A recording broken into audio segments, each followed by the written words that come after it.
किसी ने ठीक ही कहा है कि my moms are our super heroes.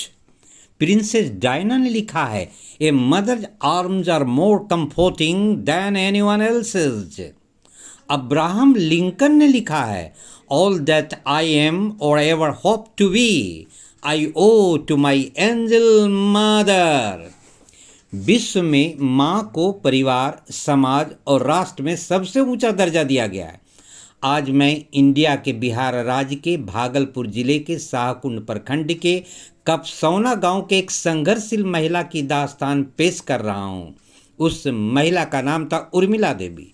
जब वह 7वीं वर्ग की छात्रा थी तो उनकी शादी सच्चिदानंद सिंह से हुई। उन्हें पढ़ाई के प्रति काफ़ी लगाव था। शादी के बाद उन्होंने पुनः स्कूल में नामांकन का प्रस्ताव रखा, परंतु बड़े चाचा जी ने विरोध कर दिया। वह अपनी जिद पर डटी रही। शिक्षित पारिवारिक माहौल के कारण उन्होंने पुनः स्कूल में नामांकन कराया और मैट्रिक बोर्ड की परीक्षा उत्तीर्ण हुई। शादी के बाद पढ़ाई का ऐसा जुनून चढ़ा कि वह भागलपुर जिले में एक प्राथमिक विद्यालय की सरकारी शिक्षिका बन गई। उनके पति सच्चिदानंद सिंह भी नौकरी करने लगे। भागलपुर डिस्ट्रिक्ट बोर्ड में हेड क्लर्क के रूप में वे काम करते थे। कुछ वर्षों तक दोनों ने सरकारी नौकरी की, परंतु जब अपने 6 पुत्रों की शिक्षा और करियर की चिंता उन्हें सताने लगी तो दोनों ने एक साथ सरकारी नौकरी छोड़ दी और गांव कपसौना लौटकर खेती कर 6 बच्चों का पालन पोषण और उनकी पढ़ाई शुरू कर दी।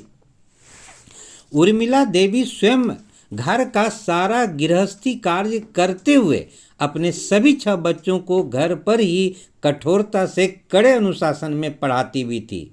उन 6 बच्चों में बड़े सुनील सिंह थे, जो आज मुंगेर प्रमंडल में चर्चित सर्जन डॉक्टर सुनील सिंह के नाम से जाने जाते हैं। एक माँ की तपस्या और अनुशासन का फल है कि सभी 6 पुत्र अच्छी शिक्षा ग्रहण कर अपने परिवार की गृहस्थी आज सोल्लासपूर्ण चला रहे हैं। डॉक्टर सुनील सिंह की माता श्री उर्मिला देवी का पिछले 26 सितंबर 2024 को 94 वर्ष की आयु में निधन हो गया। उर्मिला देवी की जिंदगी की प्रेरणादायक बात यह थी कि वह हमेशा अपने 6 पुत्रों को 3 मंत्र हमेशा याद कराती थी और जीवन में उन मंत्रों को अमल करने को हिदायत देती थी। पहला मंत्र था शिक्षित बनो, दूसरा मंत्र था एक रहो और तीसरा मंत्र था नेक बनो। आज सभी 6 पुत्र, बहुएं और पोता पोतियां उनके मंत्रों का पालन कर रही हैं। मैंने उस महिला की जिंदगी पर यह वीडियो रिपोर्ट तैयार की है, जो महिला विपरीत आर्थिक और अन्य चुनौतीपूर्ण परिस्थितियों में 6 बच्चों के परिवार को 20 की संख्या में बदलने पर भी एक सूत्र में बांध कर रखा। बहुओं के साथ उनका कैसा संबंध रहा, बहुओं ने किस प्रकार अपनी सास की सेवा की, उस पक्षों को भी मैंने उजागर किया है। आज समाज में भाइयों के बीच वैमनस्य की खाई बढ़ती जा रही है, एक माँ ने अपने 6 पुत्रों के बड़े परिवार को एक सूत्र में किस प्रकार बांध कर रखा, यह एक काफ़ी प्रेरणादायक जीवनी है। मुंगेर से मैं श्री कृष्ण प्रसाद। उर्मिला देवी, जिनका निधन हाल ही में 26 सितंबर को हुआ है, पूरा परिवार हम लोग शोक में डूबे हुए थे। अभी शोक से थोड़ा उबरने के बाद आज हम लोग पूरा परिवार एक साथ बैठ करके माँ की याद कर रहे हैं।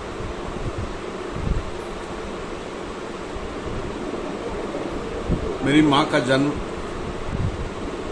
1930 ईस्वी में हुआ और इनका ये 87 साल का कार्यकाल समय बहुत ही संघर्षमय। मेरे पिताजी स्वर्गीय सच्चिदानंद सिंह, जिनका देहांत 1984 में हुआ और इन्होंने 40 साल लगातार अकेले पूरे परिवार को संभाल के रखा और पिताजी के बताए गए मार्गों पर इन्होंने हमको चलना सिखाया।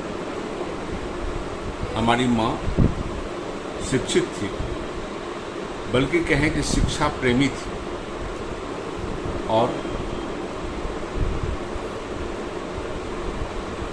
सभी भाइयों को, जो हम लोग 6 भाई हैं, सभी भाइयों को इन्होंने यही समझाया, शिक्षा ही एक ऐसा धन है जिसे तुम खोओगे कभी। इसलिए शिक्षित बनो, पहली बात, एक रहो, दूसरी बात, और नेक बने। और इनके सिद्धांतों को पर चलते हुए हमारा पूरा 30 लोगों का आज मेरा परिवार हो गया है। सब लोग एक साथ सुख और दुख में शामिल रहते हैं। हमारी माँ भी एक शिक्षित परिवार से आती थी और जब इनकी शादी हुई तो हमारे बड़े चाचा ने, जब इन्होंने अपनी इच्छा जाहिर की कि हमें पढ़ना है, तुरंत मना कर। लेकिन एक ऐसा माहौल पहले से तैयार हो गया था, इन्हें शिक्षा के प्रति बहुत ही रुचि है, तो सब लोगों ने मिलजुल करके इनको फिर 2 साल के बाद, शादी के 2 साल के बाद इनका एडमिशन मोक्षदा गर्ल स्कूल में क्लास 10वीं में कराया, जबकि इन्होंने क्लास 7 ही पास किया था। ये 2 साल का गैप जो है, ये घर में अपना किताब उताब से संपर्क में लगी रहती थी। वहाँ जाने के बाद जब इनका इंटरव्यू हुआ तो ये हुआ कि इतनी तेज स्टूडेंट ये 2 साल क्यों बर्बाद करे। तो विवाद हुआ, कर सकती है, नहीं कर सकती है। तो फिर इनका एग्ज़ाम लिया गया और उस एग्ज़ाम के बाद इन्होंने साबित कर दिया कि ये डायरेक्ट 11वां में एडमिशन ले सकते हैं। लेकिन फिर भी इन्हें 6 साल के बाद उनको प्रमोट किया गया और 11वां 6 महीने के बाद 11वां में प्रमोट हो गया। मतलब कि 1 साल में इन्होंने मैट्रिक पास किया और 2nd डिवीजन, जबकि उस समय 2nd मैट्रिक पास करना बहुत ही डिफिकल्ट होता था। ये लगभग किस वर्ष का समय होगा? ये हम समझते हैं 50-51 की बात है। उसके बाद ये बतौर टीचर भागलपुर में ही एक स्कूल में इन्होंने ज्वाइन किया। मेरे पिताजी वहाँ डिस्ट्रिक्ट बोर्ड में हेड क्लर्क थे। इनकी ज़िंदगी की शुरुआत वहीं से हुई और 2 साल नौकरी करने के बाद इन्होंने नौकरी छोड़ दी। माता श्री जी ने? हाँ, पिताजी ने दोनों ने नौकरी छोड़ दी और ये गांव चले गए कि हम लोग खेती बाड़ी करेंगे। हाँ? हाँ। और मेरा गांव कपसौना, जो कि भागलपुर जिले में शाहकुंड प्रखंड में पड़ता है, और खेती बाड़ी की ज़मीन हमारे पास में है, 70-80 बीघे ज़मीन। तो इनका निश्चय हुआ कि हम दोनों खेती बाड़ी करके जो है जीवन यापन करेंगे। लेकिन खेती बाड़ी इतनी डिफिकल्ट, इतनी मुश्किल वाली चीज़ थी उस समय, इन्होंने पूरा समय, पूरा जीवन उसमें झोंक दिया और उसी के आमदनी से हम लोग 6 जो बच्चे थे उन्होंने पढ़ाई लिखाई की। मैं डॉक्टर बना, मेरा दूसरा भाई इंजीनियर है। नाम पर क्या? अमरेंद्र कुमार उनका नाम है और वो अभी कौन कंपनी में एडवाइजर हैं? जिंदल ग्रुप में वो माइनिंग के एडवाइजर। तीसरा भाई फार्मासिस्ट हुए जो अभी मेरे साथ रहते हैं। चौथा भाई कॉस्ट अकाउंटेंट है जो भागलपुर और मुंगेर में प्रैक्टिस करते हैं। पांचवा भाई इंजीनियर है जो कंस्ट्रक्शन कंपनी में काम करते हैं।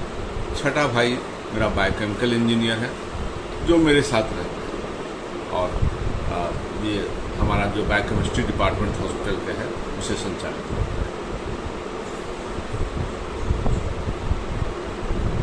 माँ काम, किताब और कर्तव्य की मूर्ति थी। काम सुबह से लेकर रात तक हमने कभी उनको बैठते हुए सोए हुए नहीं देखा, अपने किसान के भी जिंदगी में भी, और यहाँ जब हमारे साथ आ गई तब बैठी कभी नहीं जाती। कर्तव्य तो हमने देखा है कि किन किन कठिन परिस्थिति में भी ये एकदम से खड़ी रहती थी और सबको सांत्वना देती थी कि ये दिन भी चला जाएगा, अच्छे दिन आएंगे। और किताब, जब इनको कभी टाइम मिलता था वो किताब में घुस जाती थी। अपने मैट्रिक पास करने के बाद इन्होंने बच्चों को पढ़ाने के लिए चक्रवर्ती अंकगणित और इंग्लिश ये पढ़ना शुरू अच्छे से। और हमने देखा अपने जिंदगी में कि हम भी बैठे रहते थे और माँ भी बैठी रहती थे, दोनों अंकगणित बनाते थे और बाबूजी उनको पढ़ाते थे। तो सब दिन शिक्षा से इनका बहुत ही नजदीकी रिश्ता रहा। इच्छा शक्ति इनकी इतनी स्ट्रांग थी शुरू से अंत तक। अंत में भी कभी इनको ये लगता नहीं था कि हमें कुछ होगा, दूसरा डॉक्टर बदलो, हमको हुआ कुछ नहीं, वो ठीक हो जाएगा। इतनी इच्छा शक्ति, विल पावर जबरदस्त। Will power. इनका सर्जरी 26 मई को, 22 मई को हुआ। 22 मई से लेकर लगातार 26 सितंबर तक भी इन्होंने संघर्ष ही किया और अंत में इन्होंने जो है अपना रास्ता बाबूजी के पास जाने का किया। तो ये माँ पहले तो माँ थी, अब हम लोगों के लिए देवी ईश्वर। और मैं सब भाइयों के साथ उनके बताए हुए मार्ग पर चलने के लिए दृढ़ प्रतिज्ञ हैं और अपने बच्चों को भी ये सलाह देते हैं कि जो रास्ता उन्होंने बताया है उससे बढ़िया रास्ता हम बता ही नहीं सकते।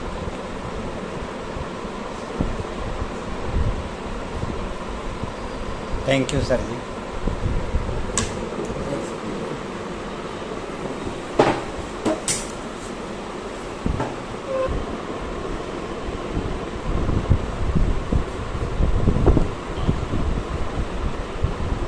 मैं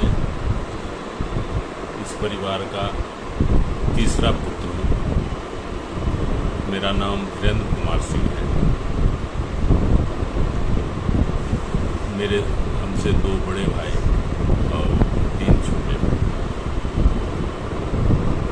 बड़े भाई और ये 3 भाई में उम्र का कम अंतराल है, 2 साल या 3 साल का अंतराल है। लेकिन मेरे बाद जो चौथा भाई है उसके उम्र में 6 साल का अंतराल है और फिर उसके बाद के भाई में भी 2 साल का अंतराल।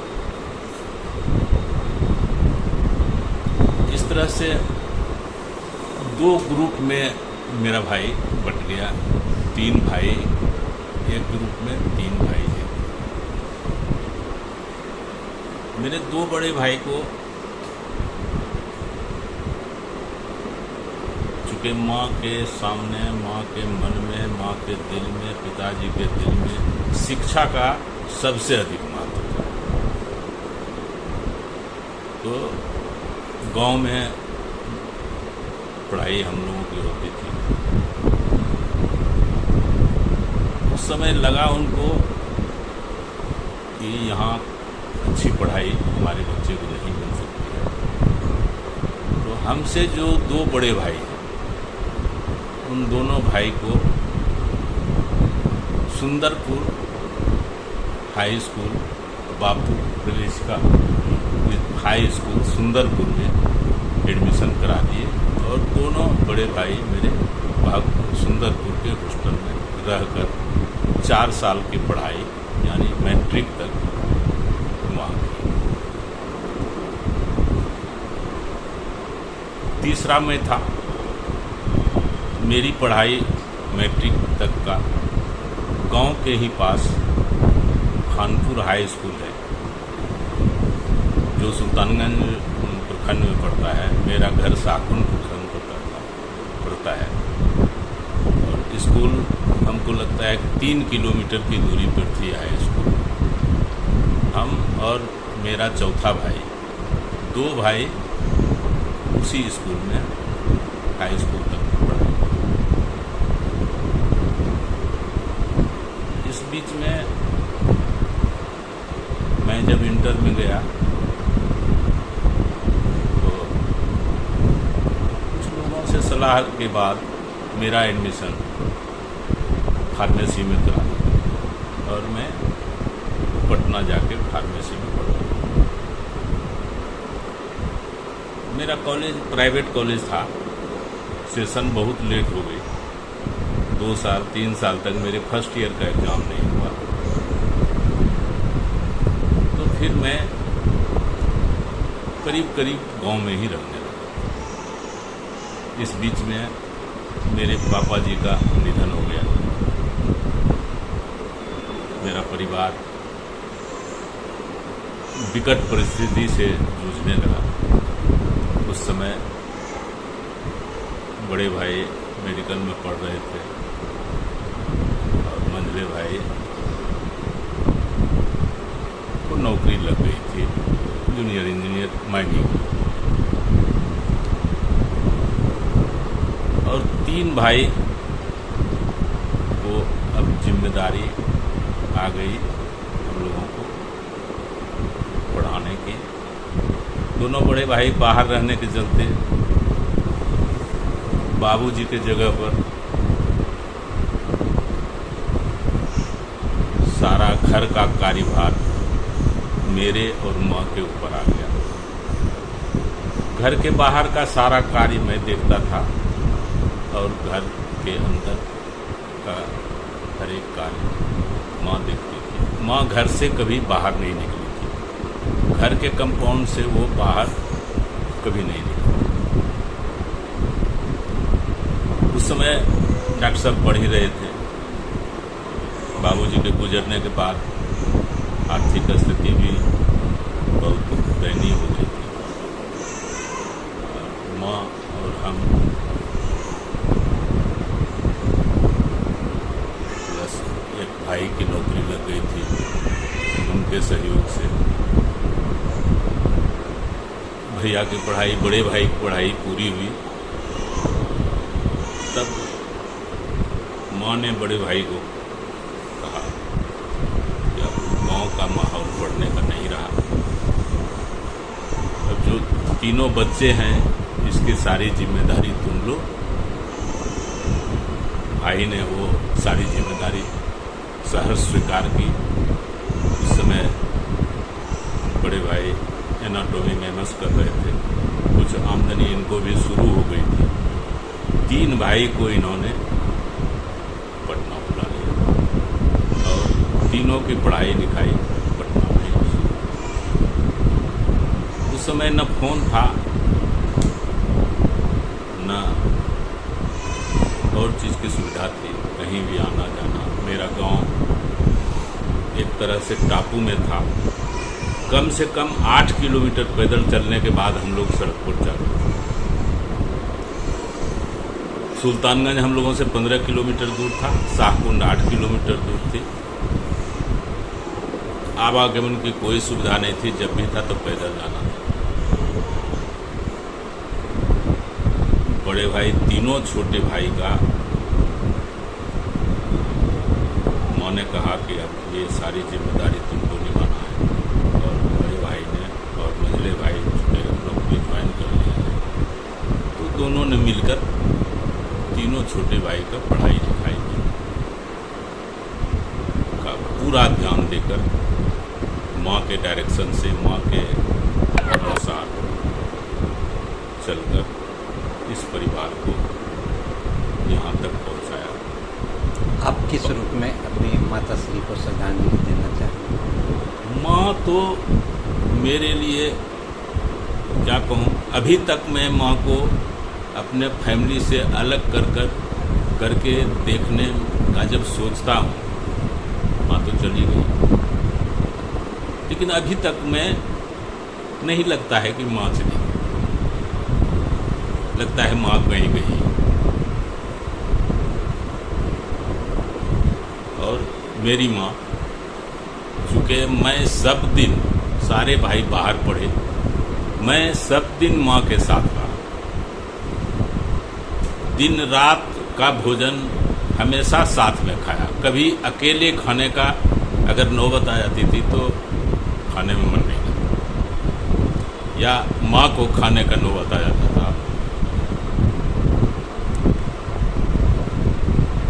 तो माँ को नहीं खाया।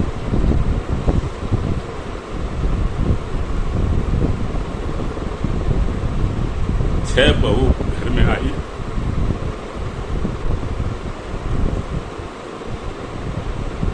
शुरू से अंत तक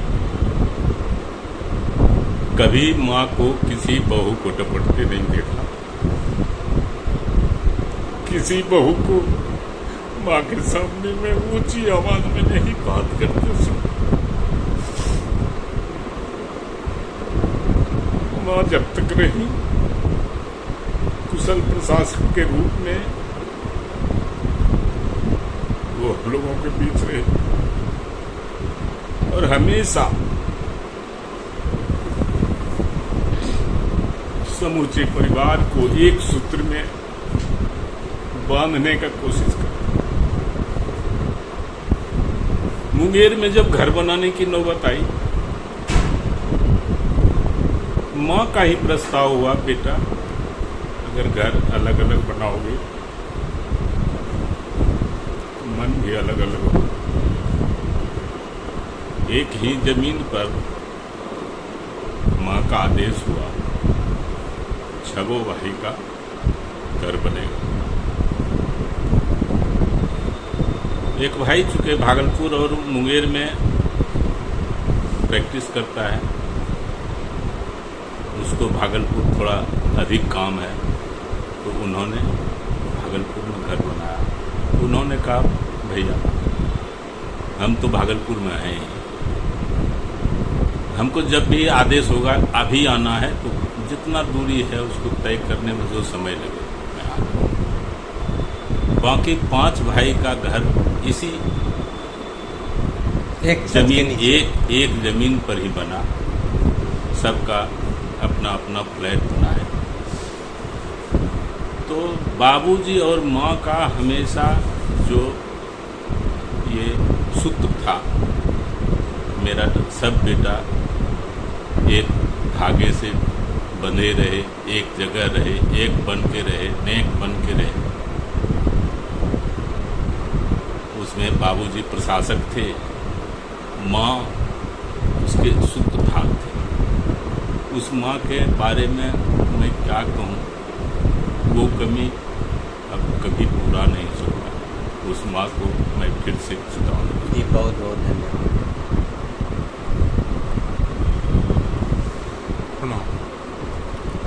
मैं अपनी माँ का सबसे छोटा बेटा रंजन कुमार। माँ के बारे में अगर कुछ बोलना होगा उसके लिए तो 2-4 वॉल्यूम में किताब लिखूँ,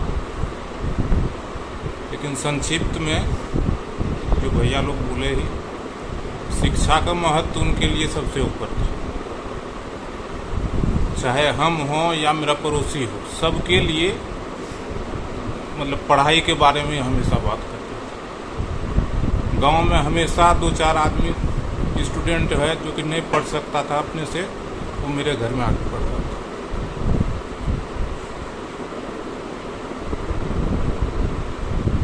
तब तो मौन नहीं रही।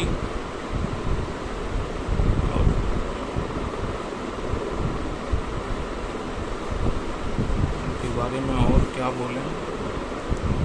ठीक है, धन्यवाद।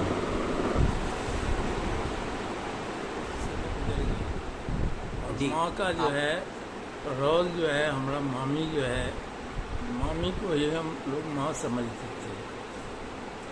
और उन्हीं के मार्गदर्शन में हम जो है थोड़ा पढ़े लिखे, और हम हाई स्कूल से हाई स्कूल में टीचर थे, रिटायर किए।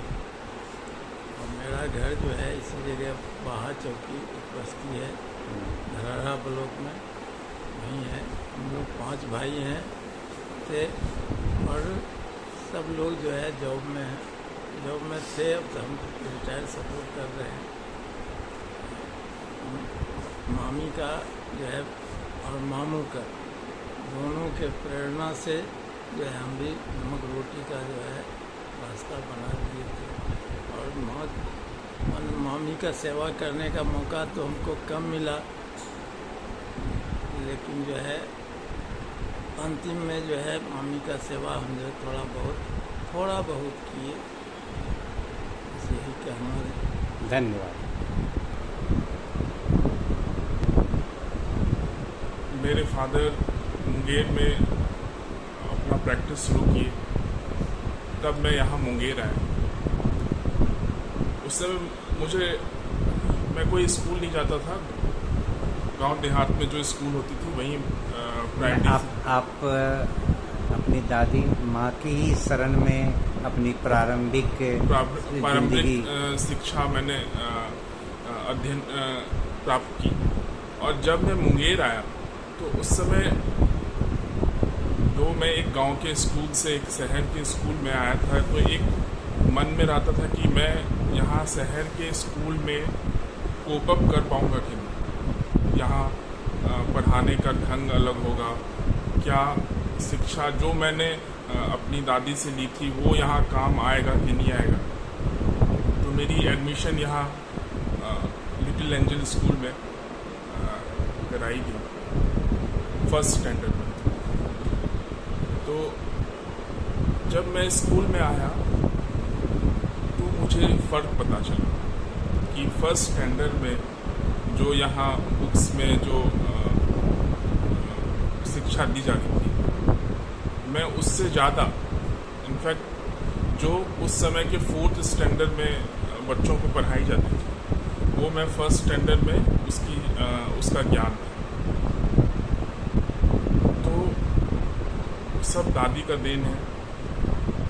उसके बाद मैंने अपनी आगे की पढ़ाई यहाँ की, तो भी मुझे हर एक बार दादी से हमेशा गाइडेंस मिलता रहता था।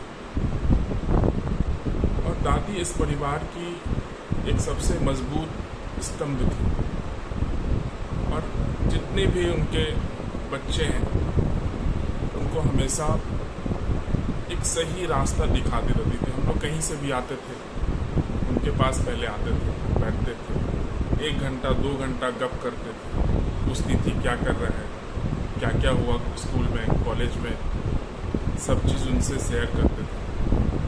फिर हम लोग को वो बोली कि नहीं, ऐसे नहीं करना चाहिए, और मेहनत करो, ये करो, करो। तो एक बहुत प्रेरणा का स्रोत थी।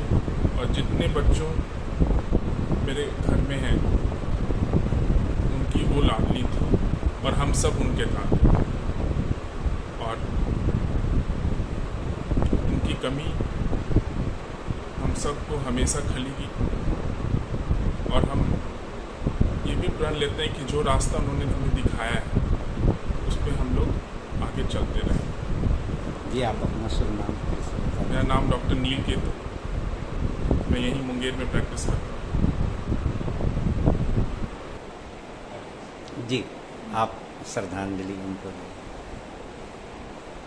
मैं अपनी सासू की बड़ी बहू हूँ। डॉक्टर सुनील की सर की विषय मैं माँ से शिक्षा प्राप्त की हूँ। सभी बच्चों को प्यार करना, सभी बच्चों को पढ़ाई पर ध्यान देना, सभी देवर देवरानी से प्रेम से रहना और यही सब शिक्षा प्राप्त, पढ़ाई पर ध्यान देना और सभी को देखभाल करना। जी, धन्यवाद।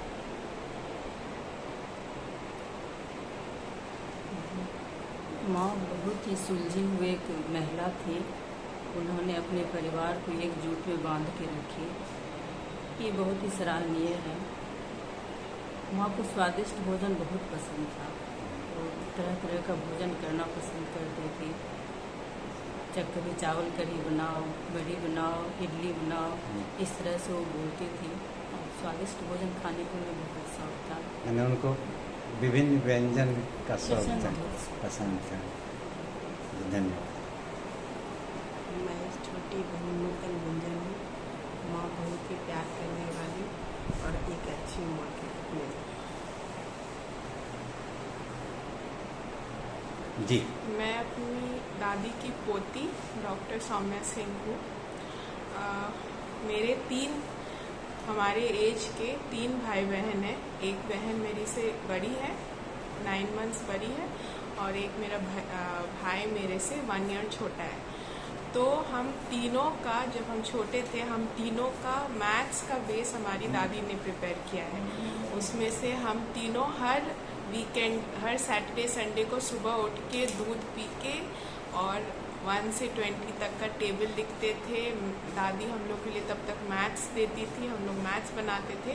और ये हम लोग तब तक किए जब तक हम लोग बाहर पढ़ने नहीं गए। तो हमारी जो मैथ्स का जो बेस था, हमारी दादी ने प्रिपेयर किया हमारे लिए। और मेरी वो दादी कि हमारी कामयाबी में सबसे ज़्यादा खुश होती थी और हमारी नाकामयाबी में सबसे ज़्यादा प्रोत्साहित करती थी हमें। तो वो है हमारी दादी हमारे। जी, धन्यवाद। जी, नमस्ते, मैं हूँ डॉक्टर स्नेहा पटेल। मैं दादी की सेकंड पोती हूँ। हमसे जैसे पहले 2 भाई 1 बहन और इसके बाद मेरा नंबर है। तो मैं दादी के साथ कपसौना में काफ़ी साल रही और पढ़ाई करने के लिए फिर मुझे जब बाहर जाना पड़ा तो फिर तो अलग ही कहानी है। लेकिन दादी कपसौना में हमको इतना पढ़ाई, इतना प्रोत्साहन दी सब चीज़ के लिए। दादी मेरे को याद है बचपन में पढ़ाई के साथ साथ एम्ब्रॉयडरी सिखाती थी, बोलती थी किचन में थोड़ा काम सीख लो। मतलब नॉट जस्ट पढ़ाई, एक्स्ट्रा करिकुलर में भी दादी काफ़ी मेरे को वो मोटिवेट करती रहती थी। हाँ। फिर जब हम लोग बड़े हुए तो दादी से उतना तो मिलना नहीं होता था, लेकिन दादी हमेशा अपने से फ़ोन करके पूछती थी, तुम्हारा फ़ोन नहीं आया, कैसा चल रहा है पढ़ाई, अपना थ्योरी स्ट्रॉन्ग करो। हमेशा दादी वैसे बोलती थी। और एंड में भी जब दादी बहुत कम बोलती थी तब भी दादी को इसी चीज़ का बहुत गर्व था कि दादी बोली कि हम अपने सब बेटा को पढ़ाए, हम अपनी सारी पोती पोता लोग को भी अच्छे से पढ़ा दिए। एंड में उन लोग को, दादी को नाम नहीं याद रहता था कि इस बेटी का क्या नाम है, इस पोती का क्या नाम है, लेकिन उनको ये याद था कि ये पोती नीट एग्ज़ाम एक बार में क्लियर करके MBBS में एडमिशन लेनी है। तो दादी को उस चीज़ का बहुत गर्व था। दादी हम लोग के दिल के बहुत करीब है और दादी का नहीं रहना अभी तक अनबिलीवेबल लगता है। ऐसा लगता है दादी अपने रूम में बैठ के नॉवल पढ़ रही होगी या फ़ोन पे कुछ देख रही होगी, अब निकलेगी बाहर, अब बाहर TV देखेगी। ऐसा ही लगता है कि मतलब ब्रेकफास्ट टेबल पे दादी बैठी होगी, वहाँ नाश्ता कर रही होगी। दादी अभी हर जगह दिखती है, उनका ना होना ऐसा नहीं लगता है। बहुत बहुत धन्यवाद।